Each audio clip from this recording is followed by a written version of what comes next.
Hello everyone, कैसे हो आप सब। आई होप सभी अच्छे होंगे और आप सभी की तैयारी भी हो गई होगी। तो जो मैं यहाँ पर ये मैथ रीजनिंग और जो हमारा हरियाणा जी की आ रही है उसके मॉडल टेस्ट पेपर करवा रही हूँ। वहाँ पेपर में देखना आपके लिए बहुत ही ज़्यादा यूज़फुल होंगे ये। और मैंने सीडीपी में आज से पेडोलॉजी के भी क्वेश्चन करवाए हैं आज वाली वीडियो में, क्योंकि उनको आप ज़रूर देखना, क्योंकि वे भी आपके लिए बेनिफिशियल होंगे। क्योंकि स्टेट में सिलेबस में भी पेडोलॉजी दिया हुआ है, इन्होंने पिछली बार नहीं दिया था तो क्या हुआ था, बहुत सारा हंगामा भी हो गया था ना। तो इसलिए अब की बार चांस है 99% की पेडोलॉजी भी आ सकती है, हमारी हिंदी और इंग्लिश में भी आ सकती है। ठीक है, तो उस वीडियो को देखना, आपको बहुत ही हेल्प मिलेगी। ठीक है, तो चलो स्टार्ट करते हैं अपना। सबसे पहले मैथ का 61 क्वेश्चन देखो क्या दिया हुआ है। एक वृत्त में यदि पी क्यू वृत्त का व्यास है और आर है जो वृत्त की परिधि है। क्या है आर? वृत्त की परिधि। तो पी क्यू आर 30 डिग्री है, तो आर पी क्यू कितना होगा। तो देखो कैसे करेंगे। मान लो ये मेरे पास सर्कल है, इन्होंने पी क्यू क्या दे दिया, एक वृत्त का व्यास दे दिया, एक परिधि दे दी, तो यहाँ से यहाँ तक अपनी परिधि हो गई, है ना। तो पी क्यू आर ये इन्होंने 30 डिग्री दिया हुआ है, तो ये क्या है, मुझे ये निकालना है ना। तो ये क्या है, कैसे निकालेंगे बताओ सभी। तो देखो ये कौन सा डिग्री हो गया मेरा, 90 हो गया ना, ऐसे बन रहा है, राइट एंगल ट्रायंगल बन गया ना। तो ये 90 हो गया, ये 30, तो 90 प्लस 30 कितना हुआ, 120। एक ट्रायंगल का सम कितना होता है, 180 ना। तो 120 तो ये हो गया, बचा कितना, ये 60 डिग्री। तो क्या फर्स्ट ऑप्शन मेरा राइट हो गया। ठीक है, ऐसे ही करना था आपको। अब देखो 24 आडू 36 खुबानी और 60 केले, और उन्हें कई पंक्तियों में इस प्रकार रखा जाना चाहिए, कैसे कि प्रत्येक पंक्ति में समान संख्या में केवल एक प्रकार का ही फल हो। तो ऐसा करने के लिए पंक्तियों की न्यूनतम संख्या क्या होगी। तो देखो सबसे पहले क्या करते हैं ऐसे टाइप के क्वेश्चन में, 26, 36, 60, इसका एलसीएम लो। एलसीएम निकाल लिया मैंने इसका 12। तो क्या निकलने, यानी कि पंक्ति बनानी है मुझे और निम्न होने चाहिए, मैंने कम होने चाहिए। तो देखो कैसे करेंगे, 24/12, 36/12 प्लस 60/12, क्योंकि एक पंक्ति में हमें अरेंज करने हैं ना। और न्यूनतम पूछा तो काट दो, 2, 3 और 5, तो 3, 2, 5, 5 और 5 10, यानी कि एक पंक्ति में कितने होने चाहिए, 10 होने चाहिए मेरे। ठीक है, समझ आ गया सभी को। अभी देखिए 63 क्वेश्चन, मेरे पास x गोलियां हैं। ठीक है, x गोलियां हैं, मेरे बड़े भाई के पास मेरे से 3 अधिक गोलियां हैं, जबकि मेरे छोटे भाई के पास मेरे से 3 गोलियां कम है, और टोटल कितनी है 15। तो मेरे पास कितनी गोलियां, तो देखो यहाँ पर मैं मेरा लिख दूँ, यहाँ पर मेरे से बड़े भाई का, यहाँ पर मुझसे छोटे भाई का। मेरे पास x है, मेरे बड़े भाई के पास मेरे से 3 गोली अधिक है, और छोटे भाई के पास कम गोली है 3। इनका टोटल दिया हुआ है योग 15। तो ऐड करो फिर, x + 3 + x + x - 3, 3 से 3 कैंसिल आउट, किसके इक्वल है 15। तो x कितनी हो गई, 3x = 15, तो 3 5 जा 15, x की वैल्यू कितनी आ गई 5। तो मेरी बतानी है, तो x की वैल्यू कितनी पुट कर दी 5। ठीक है, ऐसे करना है आपको, समझ आया। अभी देखिए, एक बाल्टी जब पूरी तरह पानी से भरी हुई हो तब उसका वजन 17 किलोग्राम है। ठीक है, यदि बाल्टी आधी होने पर उसका वजन 13.5 किलोग्राम है, तो खाली बाल्टी का वजन कितना होगा। मान लिया मैंने खाली बाल्टी का वजन है x और भरी बाल्टी का वजन है y। तो देखो अगर मेरे पास ये भरी हो, दोनों फिलअप हो, तो कितना है 17। अगर मेरे पास जो ये y सेकंड है, सेकंड दी हुई ना आध बाल्टी, वो मेरे पास आधी हो, तो कितना है मेरा 13.5 है। तो इन दोनों इक्वेशन को सोल्व कर दो, एलसीएम लो इसका। देखो तो 2x + y = इसकी मल्टीप्लाई करेंगे, 13 2 = 26 और 1 27, ये दो इक्वेशन आ गई। तो इसको नीचे लिखो, x + y = 17, माइनस कर दो दोनों को, कैंसिल x, और ये कितना बचा 10। तो x की वैल्यू कितनी आ गई आपके पास 10, यानी कि खाली बाल्टी का वजन कितना है x लिया है ना खाली बाल्टी, तो कितना हुआ 10। ठीक है, अभी देखिए कुछ व्यक्ति एक कार्य को 40 दिनों में करते हैं, यदि 45 व्यक्ति और होते तो वो कार्य अपना 25 दिन में पूरा हो जाता है ना। तो उस कार्य पर आरंभ में यानी कि शुरू में कितने व्यक्ति थे उसकी संख्या बतानी। देखो मान लो मेरे पास थे x व्यक्ति, उन्होंने 40 दिनों में अपना काम कर दिया, तो ये बोल रहा है अगर मेरे पास 45 और होते तो मेरा काम होता 25 दिनों में। तो बस इसको सोल्व कर दो, तो देखो 40x is equal to 25x plus 45 और 25 की मल्टीप्लाई करें, नहीं करें, इसको ऐसे ही लिख दो। इसको इस साइड लेके जाओ तो माइनस करना, कितना बचा 15x is equal to 45 multiply 25। 15 को नीचे लेके जाओ, x की वैल्यू 15 3 जा 45, तो मल्टीप्लाई करना 25 3 जा 75। तो कितने होंगे मेरे पास शुरू में 75 थे। समझ गए? अभी नेक्स्ट पर चलो, क्या दिया हुआ है नेक्स्ट में। देखो कोई धन ब्याज की दर से लगाए जाने पर 2 वर्ष में 2520 होता है और 5 वर्षों में 2700 होता है। तो ब्याज की दर बतानी। देखो 5 वर्षों में कितना हुआ है 2700 और 2 वर्ष है ना, हाँ 2 वर्ष में 2520, माइनस करो 0 10 में 2 गए 8, 6 में 5 गया 1 3, तो 3 की वैल्यू 180, तो 1 की वैल्यू कितनी होगी 60 हो गई ना। इतनी बात में किसी को डाउट है?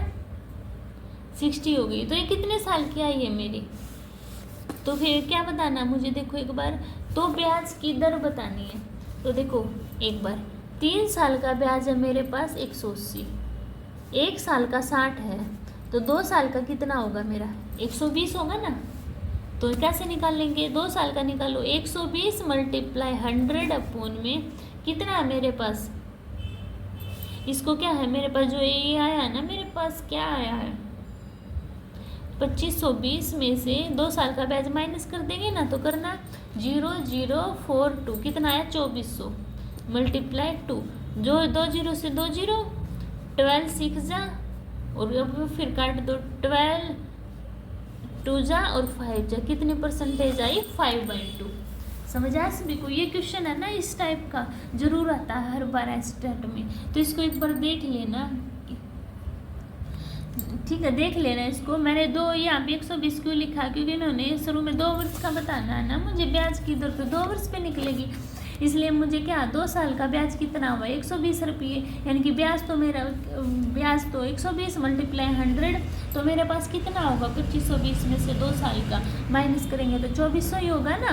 तो 2400 का निकालना है, मूलधन मेरा 2400 हुआ ना, तो 2520 तो क्या था मेरा टोटल था, यानी कि ब्याज भी मिला के 120 मेरा ब्याज आया, तो टोटल मूलधन था मेरा 2400 रुपये। तो फिर मेरे पास ब्याज भी है, मूलधन भी है और टाइम भी है, तो इसलिए मैंने उसकी परसेंटेज निकाल ली, तो 5/2 आ गई। ठीक है, सी ऑप्शन। अभी ये क्वेश्चन देखो, साधारण ब्याज पर कोई धनराशि 16 वर्ष में दुगनी हो जाती है, तो 3 गुनी कब होगी, क्या बतानी है 3 गुनी कब होगी। तो देखो ये दुगनी हो 3 गुनी हो, इनको निकालने का एक फॉर्मूला बताती हूँ आपको। देखो जितनी भी दुगनी वगैरह दे रखी ना, तो उसमें से डायरेक्ट 1 माइनस कर दो। जैसे कि ये दिया 2 गुनी दे रखी है, यानी कि इसमें से 2 में से 1 माइनस करेंगे, नीचे लिखना कितने साल है या फिर परसेंटेज लिखा, मल्टीप्लाई 100 कर दो। तो देखो कितना आया 1/16 मल्टीप्लाई 100। अब इसको काट दो, 4 4 जा 25। अब 3 गुनी पूछा है ना, तो 3 गुनी यानी कि 2, और 3 गुनी में कितना 25/4 यानी कि 25/4 आया ना, तो पुट करो 25/4 मल्टीप्लाई 100, तो ये 4 भी ऊपर चला जाएगा, तो 2/25 मल्टीप्लाई 100 मल्टीप्लाई 4, तो 25 4 जा 4 4 जा 16 2 जा 32, तो कितना आ गया मेरे पास 32 आ गया। ठीक है, ऐसे करना होता है आपको। और एक तरीका हो रहा है, बताऊं? देखो कैसे, मान लो 1 साल में दुगनी हो गई मेरी 16 साल में, तो तिगुनी कब होगी मेरी 16, और 16 इसमें भी तो 16 ही साल लगेंगे ना, तो टोटल कितने हुए? 16 16 32। ऐसे भी आप निकाल सकते हो 32। ठीक है, आपका जो मन करे जैसे करे, आपको इजी लगे उस फॉर्मूले से आप इसको निकाल लेना। अभी 68 पर चलते हैं, रीड करो सब 68 में क्या दिया हुआ है। देखो 3 धनात्मक संख्याओं का अनुपात 2:3:5 है। ठीक है, उनके वर्गों का योग 608 है, तो ये संख्याएं क्या होंगी? देखो x वगैरह मानने की जरूरत नहीं आपको। 2 का स्केयर 235 दिया हुआ है, क्या दिया हुआ है? 235। 2 का स्केयर 4, 3 का स्केयर 9, 5 का स्केयर 25। तो आप अगर डायरेक्ट कर रहे हो तो आपको एक बात ध्यान रखनी पड़ेगी, एक्स स्क्वायर लेना पड़ेगा आपको, यानी कि 4। कैसे? मान लो इसको 2x मान लो, इसको 3x, इसको 5x, तो क्या बनेगा? 4x square, 9x square, 25x square. अब इसको ऐड करो, 4 और 9 13, 25 ऐड करना 38x स्क्वायर। टोटल कितना दिया हुआ है इनका? 608, यही दिया हुआ है ना। तो अब इसको एक्स स्क्वायर 38 से डिवाइड करना तो कितना आएगा? 16, यानी कि एक्स स्क्वायर इक्वल टू 16। तो एक्स की वैल्यू कितनी आई मेरे पास? 4 आ गई। तो वे 3 संख्याएं कौन सी होंगी? देखो तो 4 से मल्टीप्लाई, 4 2 जा 8, 4 3 जा 12, 4 5 जा 20। सी ऑप्शन हो गया ना मेरा राइट। ऐसे करना था। अब ये देखो क्या है, यदि m plus n equal to -2 है तो m³ प्लस n³ -6mn क्या होगा? अब देखो अगर किसी को डायरेक्ट वैल्यू पुटिंग से अंदाज़ा लग जाता है तो वो तो द बेस्ट है, वरना इसका क्यूब करेंगे हम फिर निकालेंगे तो बड़ा हो जाएगा, है ना। एक बार इसको पुटिंग करके देखते हैं, कैसे पुटिंग करके देखते हैं वैल्यू। देखो क्या है, m plus n equal to -2 है, m को -1 ले लो, n को भी -1, तो -2 इक्वल टू -2 आ गया। ठीक है, अब क्या है, m³ plus n³ m³ plus n³ -6mn, m का क्यूब -1, n का क्यूब -1 -6, माइनस माइनस प्लस हो जाएंगे ना तो -6। अब ऐड करना 1 2 और 6 माइनस का 8, यही ऑप्शन है ना मेरा, माइनस का 8। ठीक हो गया। ठीक है, डायरेक्ट अगर आपको माइंड में आ जाते हैं कि हाँ सबसे पहले ऐसे ही करना कि हाँ वैल्यू पुटिंग से हो जाए। अभी देखना लास्ट क्वेश्चन मैथ का मेरा 17। ये मेरे पास बच्चों द्वारा परिवहन के साधन दिए हुए हैं, तो क्वेश्चन रीड करो। पैदल चलने वाले लोगों को दर्शाने वाले केंद्र के कोण की माप क्या होगी? तो देखो पैदल चलने वाले ये हैं, इनको ऐड करो 120 24 4 4 1 72 ऐड करना 6 6 1 2 216 आ गया मेरे पास, आ गया ना 216। अब ये कितना है, क्योंकि पूरा 360 डिग्री होता है, ये पूरा 216 आ गया, तो ये कितना बचा? तो 360 में से माइनस कर देंगे तो करना 4 4 1, तो ये आ गया ना 144। तो ये मेरा ऑप्शन था, समझ गए सभी। अब ये देखो श्रृंखला ये बतानी है कि कौन सी गलत है। ये मेरे पास 15 का स्केयर होता है, ठीक है, ये मेरे पास 16 का स्केयर हुआ, ठीक है, तो एक ही ऐड हो रहे हैं, तो यहाँ पे 17 का स्केयर आना चाहिए था, तो यही ऑप्शन क्या है मेरा गलत हो गया। ठीक है, समझ गए ना सभी। अभी ये देखो नेक्स्ट 72, यदि 5 और 8 3 और 9 9 और 2 9 2 और 6 और 1 और 4 अपना मान बदले तो इसका मान क्या होगा? देखो कैसे है ये, क्या किसका मान बताना है? 3 6 5 4 1 9, यानी कि 5 8 बन रहा है, 3 9 बन रहा है, 2 6 1 4, ये ऐसे बन रहे हैं। तो देखो 3 की जगह 9 पुट करो, 6 की जगह 2 पुट करो, 5 की जगह 8, 4 की जगह 1 और 1 की जगह 4, 9 की जगह 3, ऐसे ही तो पुट किया। तो कौन सा आया मेरा? 9 2 8 1 4 3, ए ऑप्शन मेरा राइट हो गया। अब देखो इसमें आपके पास ये वर्ड दिया हुआ है सीपमेंट, इनसे कौन सा वर्ड नहीं बन सकता उसको आपको बताना है। देखो सेंट, SENT ये तो बन गया। अब देखना STEN, एक ही टी है इसमें, दो है तो यही बनेगा।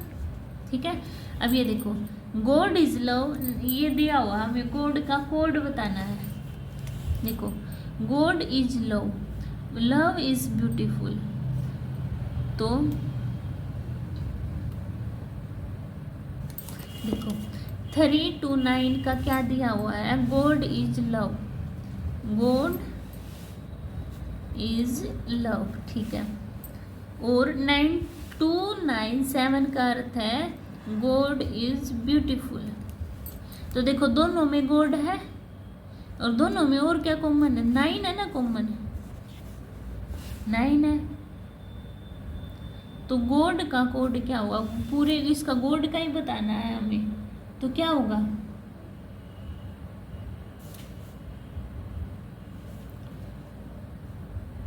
एक क्या है, God is love and love is beautiful है, यहाँ पे लव है। ठीक है, तो देखो लव दोनों में है और इज भी दोनों में है, तो ये तो कट गए ना इसमें से। देखो God is love, love is beautiful, love love is cut गए, तो 9 to 7 और 2 9 7, इनकी इसमें से 29, इसमें से 92 कट गया। तो गॉड का क्या है कोड 3, और अगर ब्यूटीफुल का पूछे तो वो क्या था 7। ठीक है, ऐसे करना था आपको। अब ये आपके पास सीरीज दी हुई है, इसमें से हमें ये बताना है कैसे आएंगे। तो देखो 5 4 जा 20, 28 जा 160, यानी कि मल्टीप्लाई से आई। अब देखना इसको 2 9 जा 18, 18 कितने पे होगा, 18 6 जा होते हैं ना 108, तो 8 आ जाएगा। ठीक है, अब ये हमारे पास संख्या दी हुई है, ये कौन सी ज्यामितीय संक्रिया शामिल करें जिससे ये 390 आ जाए। ये भी इस टाइप के क्वेश्चन ऑप्शन से होंगे, तो देखो इसमें डी ही कर देती हूँ। क्या दिया हुआ है 70 7 11 113 है, 13 इक्वल टू 390 मल्टीप्लाई, यानी कि 70 multiply 7 minus 113 plus 3 is equal to 980। ठीक है, तो देखो मल्टीप्लाई करो कितना आया 490 माइनस 113 प्लस 3, ऐड करना तो 493, इसमें से माइनस कर दो ये 113, तो करना 3 में से 3 गए 0, 9 में से 1 गया 1 मिनट 3,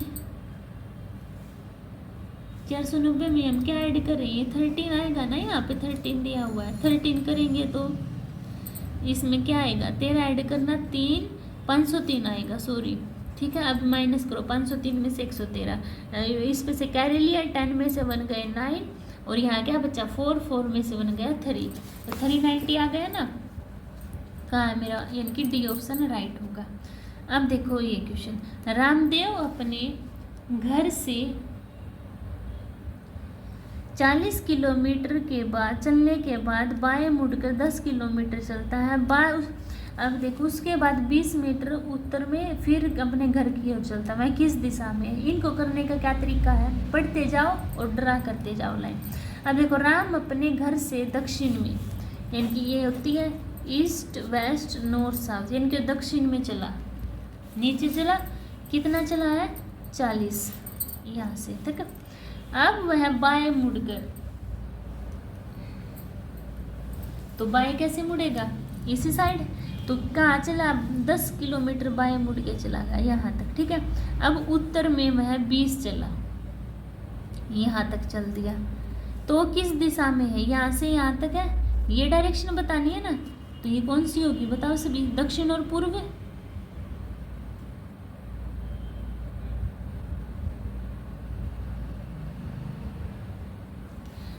तो अब फिर अपने वह किस दिशा में है, वह उसके घर से बताना है उसको, यानी कि देखो ये है यहाँ से, यहाँ तो यहाँ रुका है ना वो, तो यहीं से हमने क्या है देखो यहाँ से चला दक्षिण में, फिर 10 किलोमीटर यहाँ चला, फिर 20 किलोमीटर यहाँ। अब बताना ये कहाँ पर है, तो यहीं पर खींच देंगे, तो ये किसका आया है उत्तर पश्चिम, तो क्या आएगा मेरा आंसर उत्तर पश्चिम की ओर है। ठीक है, अब ये देखिए निष्कर्ष वाले कथन, परिश्रम निर्धन का धन है। क्या है? परिश्रम निर्धन का धन है। निर्धन हमेशा परिश्रमी होते हैं, निर्धन अपने परिश्रम से धन कमाता है, धनवान हमेशा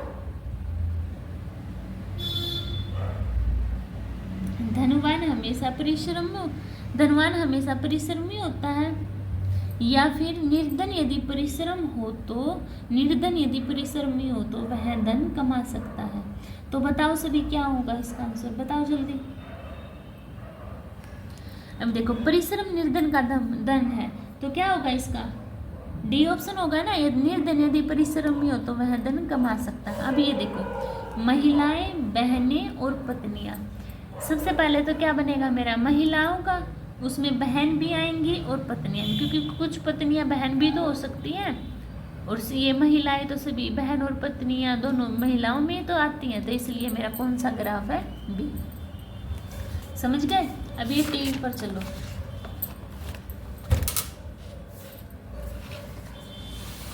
देखो ये दिया हुआ है आपके पास दर्पण प्रतिबिंब, तो कैसे बनेगा?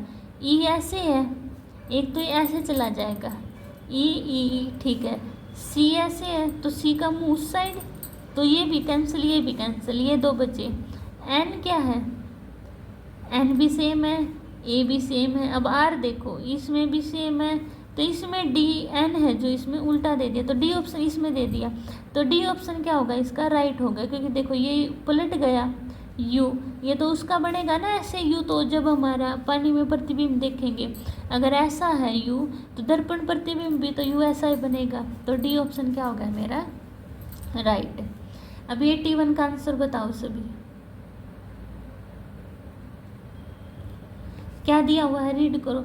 12वीं शताब्दी में क्या हुआ था? 12वीं शताब्दी में किस चौहान शासक ने हरियाणा प्रदेश पर आक्रमण कर तोमरों को पराजित किया था? किसने किया था? अर्णोराज ने। ठीक है, और हरियाणा में सर्वप्रथम राष्ट्रपति शासन कब लगा? 1967 में। ये क्वेश्चन है ना आपका, ये भी जो CET हुआ है हमारा परसों, उसी में भी आया हुआ था क्या कि भारत हरियाणा में राष्ट्रपति शासन कितनी बार लगा है? तो कितनी बार लगा? 3 टाइम, 1967 में, 1977 में, 1991 में। ठीक है, 67, 77, 91 ऐसे याद करना है। अब 83 क्वेश्चन देखो, कौन सी नदी हरियाणा के दक्षिणी भाग में प्रवेश करती है? मारकंडा, दोहन, इंदौरी, ये तो पूर्व में करेंगी। कृष्णावती नदी क्या है? दक्षिण भाग से प्रवेश करती है। ठीक है, गन्ने में उत्पादन सबसे प्रसिद्ध जिला कौन सा है? यमुनानगर है। आदि हरियाणा के नाम से कौन प्रसिद्ध है? शाह मोहम्मद। अभी राष्ट्रपति पर अगर आपको अभियोग लगाना है तो कौन सा आर्टिकल होगा? 61। हडसन ने रोहतक को किस राज्य के अधीन किया? तो किस राज्य के अधीन किया था हडसन ने रोहतक को? भिवानी, सोनीपत, पटियाला, जींद। तो किसको किया था? जींद को। अभी 88 किस पंचवर्षीय योजना के अंतर्गत दुर्गापुर, भिलाई तथा राउरकेला में इस्पात कारखाने स्थापित किए गए? कब? प्रथम, द्वितीय, तृतीय, चतुर्थ। तो कौन सी पंचवर्षीय योजना में आए थे? हमारे द्वितीय में आए थे, ये 1956 से 61 तक। अभी मानसून हवाएं कौन सी होती हैं? स्थानीय पवन या फिर मौसमी पवन, स्थायी पवन, इनमें से कोई नहीं। तो मानसून हवाएं किस में आती हैं हमारी? बताओ सभी। मौसमी पवन में। अभी लंदन किस नदी के किनारे पर स्थित है? टेम्स, राइन, एवन, क्लाइड। तो लंदन किस नदी पर स्थित है? टेम्स पर। ठीक है, तो ये थे हमारे मैथ, रीजनिंग और हरियाणा जीके के क्वेश्चन। ठीक है, समझा सभी को? अभी मिलते हैं हम नेक्स्ट वीडियो में, तब तक आप ऐसे रिवीजन करते रहना। ठीक है, अगर आपको कोई भी डाउट लगता है तो आप कमेंट सेक्शन में बता देना, मैं आपकी हेल्प करूँगी। तो अभी देखो जो मैंने आपके लिए एस्टेट की भी ये करवा रही हूँ ना मैं, ये CET में भी सेम टू सेम क्वेश्चन आ रहे थे, इनकी स्टेटमेंट ही अलग थी और रीजनिंग के भी। बाकी पैटर्न था ना, जो पैटर्न था ऐसे ऐसे क्वेश्चन का यही आ रहे थे, ज़्यादा डिफ़िकल्ट भी नहीं आ रहे थे। इसलिए तो मैं आपके से बोल रही थी कि ये क्वेश्चन बहुत ही ज़्यादा आपके लिए बेनिफिशियल है। ठीक है, अभी मिलते हैं नेक्स्ट वीडियो में, तब तक के लिए बाय बाय।